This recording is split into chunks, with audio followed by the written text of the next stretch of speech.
everybody? Tyron the God 3 here. With Pokemon Ultra Sun and Ultra Moon on the horizon, only about 2 months away, we've gotten into several discussions, and by we, I mean KG Prestige, the Insane GameFreak, and several other YouTubers and I have gone into various discussions on the information that has been leaked in Ultra Sun and Ultra Moon regarding plot, regarding the Alolan map, regarding story and everything else. And we see that for the most part, it's basically just going to be Sun and Moon, but reskinned up a little bit, and maybe a climactic twist at the end due to the fact that this poster exists. But other than that, we don't really get much information outside of a couple of new Z moves, a couple of new Ultra Beasts, and just a little few things here and there involving the Crossman. So with that said, I decided to go ahead and make a list of things that I want in the new Ultra Sun and Ultra Moon games. Another reason I decided to make this list is not just because there's a lot of things I want in an upcoming Pokemon game, but these are things that I've been wanting in a Pokemon game for a long time coming. And some of these things in the list I kind of just wanted in Pokemon in general, but they're still within reason.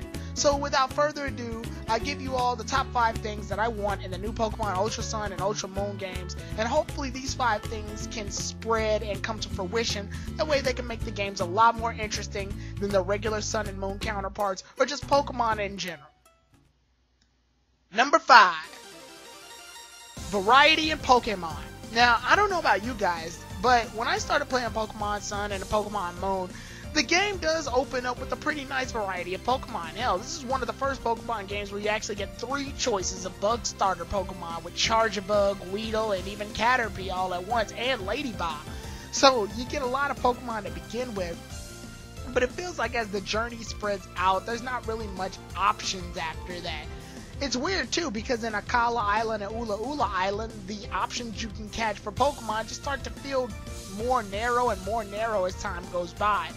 Especially me, considering that either A, I could be very picky about the team that I want, or B, I just really want variety in my team type-wise, and it feels like no matter which area I went to in order to get different Pokemon, it felt like that area wanted to stick to a type and a type alone.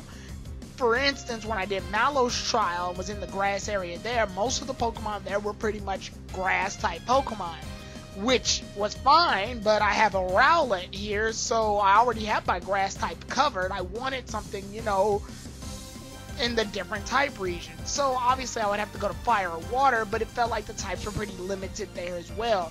If I wanted to get any different variety of Pokemon, I have to either A, do some ridiculous amount of searching, much for like getting Wimpy or the insect-like Pokemon, or B, I would have to do something completely off of the beaten path. It should be more Pokemon in general, so that I just have a collection of Pokemon to get. The NPCs showed to have a lot of variety in Pokemon, but they ended up using Pokemon that would either A, you would see later on in the journey, or B, there were Pokemon only restricted to that area. However, you were either A, had to do the plot first, or B, you didn't have time to progress, so you had to basically skip a few things in order to catch those Pokemon. Overall, I just wish that there was a wider variety. Now, maybe it's because I'm spoiled by the fact that we have 802 Pokemon now to choose from, but I believe that the roster should be a bit bigger on Pokemon that we should have as options. Number 4. With more variety in Pokemon, I think this also should open up the door to something that we haven't had in quite a while. A Safari Zone. Yeah, for a while the Safari Zone's just been sort of absent. I think the Safari Zone's last real appearance was in Gen 4, and then we never really saw it again, which is sad because the Safari Zone gave you a chance to catch a various area of Pokemon, and you had to catch them in a very irritating way, but it offered up some Pokemon that you couldn't catch in the story otherwise, unless you were just really searching. I think it would have been a good chance to actually go in and do the Safari Zone.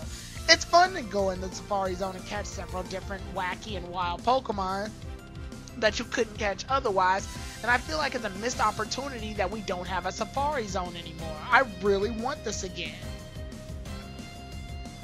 Number 3. Apricorns that otherwise turn into a different variety of PokeBalls.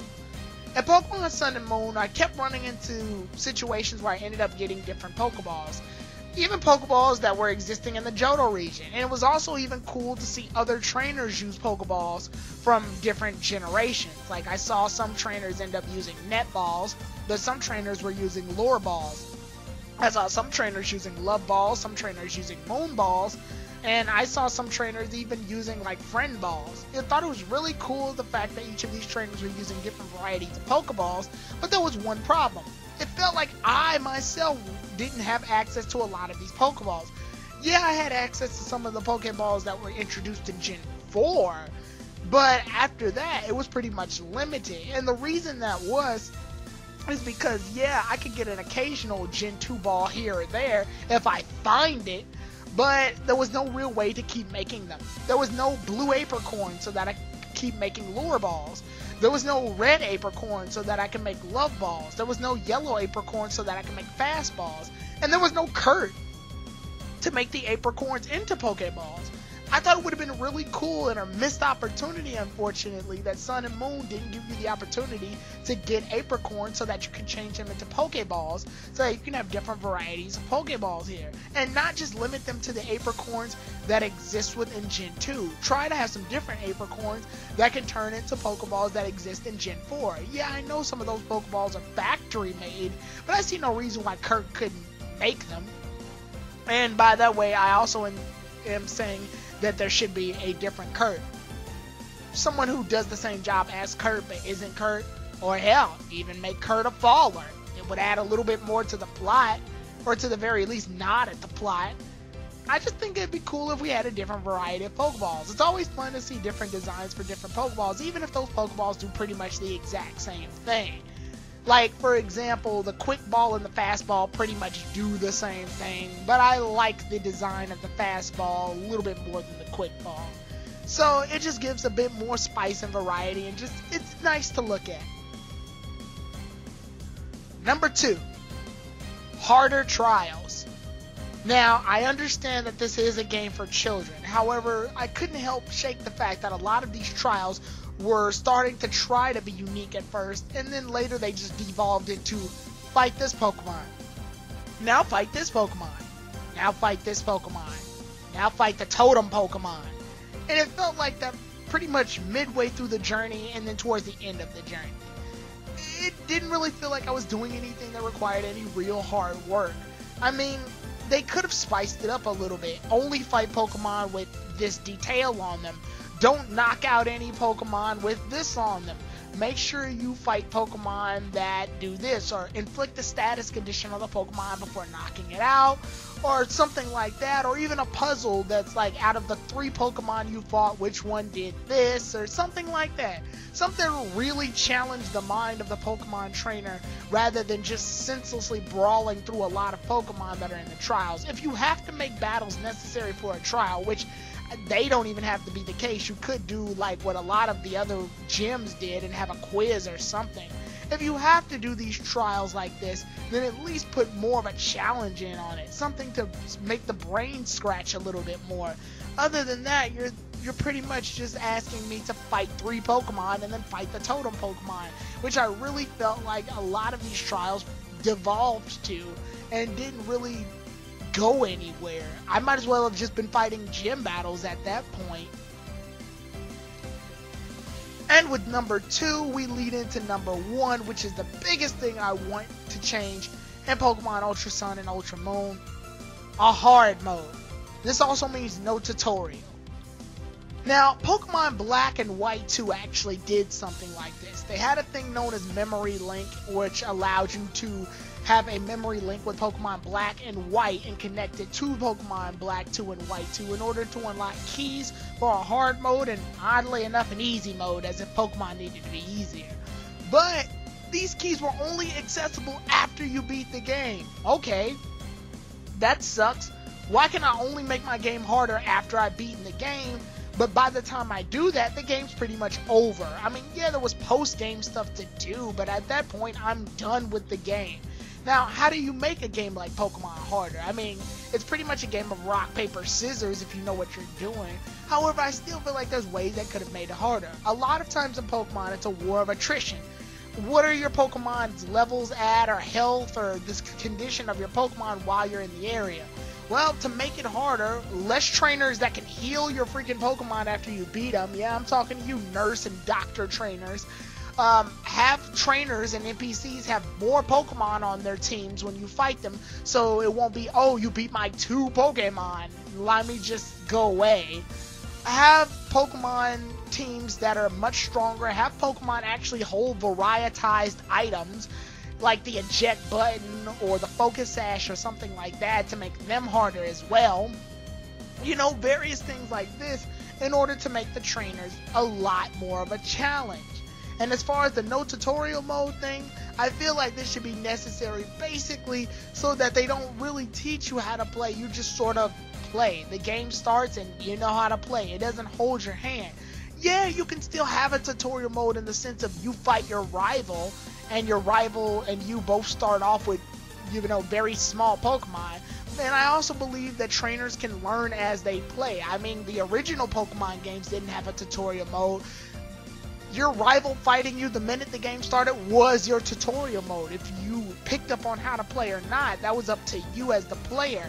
I feel like the game shouldn't have to hold your hand every time in order to teach you how to play Pokemon. It's Pokemon. I'm sure if you don't figure it out by this point, then I'm sorry. Also, with that being said, this should be at the beginning of the game. Like, the minute the game starts, it should ask, hey, what type of player are you? Are you a veteran player? Are you a beginner? You know, something to ask you that. That way, you get a bit of a feeling. I feel like this is a long time coming, and I'm really confused as to why Pokemon always takes slower steps to do something that other RPGs have been doing basically since the get-go. Even Kingdom Hearts starts off by saying, hey, what's going on? Is this standard mode, wimp mode, or proud mode? And then it starts you off there. Pokemon, it took an entire, other generation for them to go, oh yeah, are you a boy and a girl? And then it was like, oh yeah, what race are you? And at this point, I believe that they should say, hey, are you a boy, are you a girl? Hey, what race are you? Hey, what type of player are you? Are you a veteran player? A normal casual player, or are you a puss? I feel like that should be a thing already. How is that not a thing?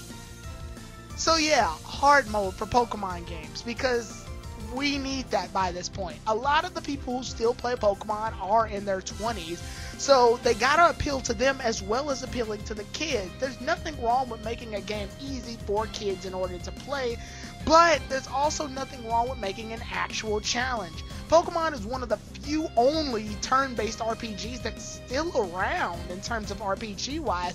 A lot of other games like Final Fantasy have stopped being turn-based and have started being just action RPG or walk-around wait-time RPG.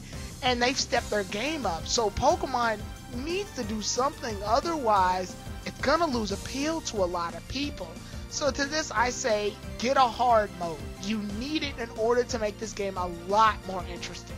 And yes, I know you can turn your experience share off, or do your Nuzlocke challenge, or do a monotype team, or not evolve your Pokemon. But I shouldn't have to do all of those things when the game itself can just be harder. There's a lot of things I see that the AI can do in order to make themselves a lot more challenging. I mean, hell, the battle tree cheats. But with that said, those are the top 5 things I want in Pokemon Ultra Sun and Ultra Moon.